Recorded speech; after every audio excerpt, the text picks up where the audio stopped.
الحمدللہ رب العالمین والصلاة والسلام علی سید المرسلین اما بعد۔ ذی الحجہ کا مہینہ شروع ہونے والا ہے اور اس کے ابتدائی دن بہت ہی عظیم دن ہیں۔ نیک اعمال جو ان 10 دنوں میں کیے جائیں وہ اللہ تعالیٰ کو بہت زیادہ محبوب ہیں،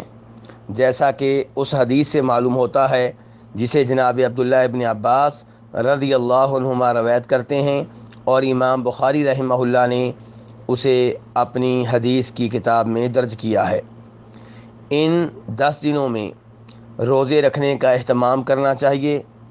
لیکن آخری دن جو کہ عید کا دن بنتا ہے اس دن روزہ رکھنے سے اجتناب کرنا چاہیے، کیونکہ امام بخاری اور امام مسلم روایت کرتے ہیں کہ نبی علیہ الصلوۃ والسلام نے عید الفطر اور عید الاضحیٰ کے دن روزہ رکھنے سے منع کیا ہے۔ ان کے علاوہ جو 9 دن ہیں ان 9 دنوں میں روزہ رکھنے کا بہت زیادہ اہتمام کرنا چاہیے، کیونکہ نیک عمل اور روزہ یقیناً نیک عمل ہے۔ نیک عمل ان ایام میں اللہ تعالیٰ کے ہاں بہت زیادہ محبوب ہوتا ہے، اور امام نسائی اور امام احمد اور امام ابو داؤد رحمہ اللہ روایت کرتے ہیں نبی صلی اللہ علیہ وسلم سے کہ آپ ذی الحجہ کے 9 دنوں کے روزے رکھا کرتے تھے، اور خصوصی طور پہ روزہ رکھنے کا اہتمام کرنا چاہیے 9 ذی الحجہ کو، کیونکہ 9 ذی الحجہ کا روزہ رکھنے کی آپ نے بہت زیادہ ترغیب دی ہے، اور اسے عرفات کا روزہ بھی کہا جاتا ہے۔ چنانچہ امام مسلم رحمہ اللہ روایت کرتے ہیں نبی صلی اللہ علیہ وسلم سے کہ آپ نے ارشاد فرمایا کہ مجھے اللہ تعالیٰ سے یہ امید ہے کہ اللہ تعالیٰ یوم عرفات کے روزے کی وجہ سے 1 سال پہلے اور 1 سال بعد کے گناہ معاف کر دیں گے، مٹا ڈالیں گے۔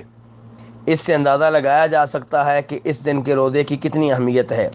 لیکن وہ لوگ جو حج میں ہیں انہیں چاہیے کہ وہ اس دن کا روزہ نہ رکھیں، کیونکہ نبی علیہ الصلوۃ والسلام نے حج کے دوران یوم عرفات کا روزہ نہیں رکھا تھا۔ یہاں پہ یہ سوال پیدا ہوتا ہے کہ 9 ذی الحجہ کا روزہ کیا اس دن رکھا جائے گا جس دن مکہ میں 9 تاریخ ہوگی اور حاجی میدان عرفات میں ہوں گے، یا جس ملک کے لوگ ہیں وہ اپنے ملک کے حساب سے 9 تاریخ کا روزہ رکھیں گے؟ تو گزارش یہ ہے کہ ساری دنیا کے مسلمان اپنے اپنے ملک کے 9 تاریخ کے حساب سے روزہ رکھیں گے، جیسا کہ ہم لوگ رمضان کا روزہ اپنے ملک میں چاند دیکھ کر رکھتے ہیں،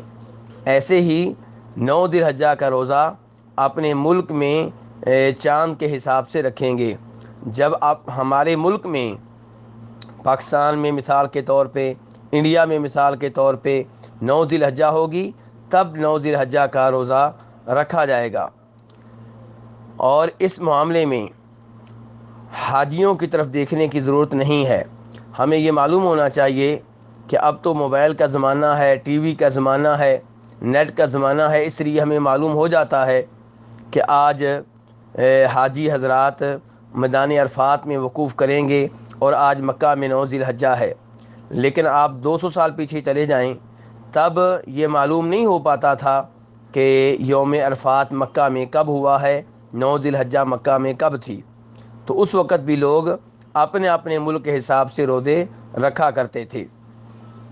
تو اس لیے 9 ذی الحجہ کا روزہ پاکستان کے لوگ پاکستان کے حساب سے رکھیں گے، انڈیا کے لوگ انڈیا کے حساب سے رکھیں گے، اور اس معاملے میں مکہ کے لوگوں کی طرف دیکھنے کی ضرورت نہیں ہے۔ جیسا کہ ظہر کی نماز، عصر کی نماز ہم اپنے اپنے ملک کے حساب سے پڑھتے ہیں، اور جیسا کہ ہم سحری اپنے اپنے ملک کے حساب سے کھاتے ہیں، اور روزہ جب ہم افطار کرتے ہیں تو غروب آفتاب کا اعتبار اپنے ملک کا ہوتا ہے، مکہ کا نہیں ہوتا، ایسے ہی 9 ذی الحجہ کے روزے میں بھی اعتبار اپنے اپنے ملک کا ہوگا۔ واللہ تعالی اعلم۔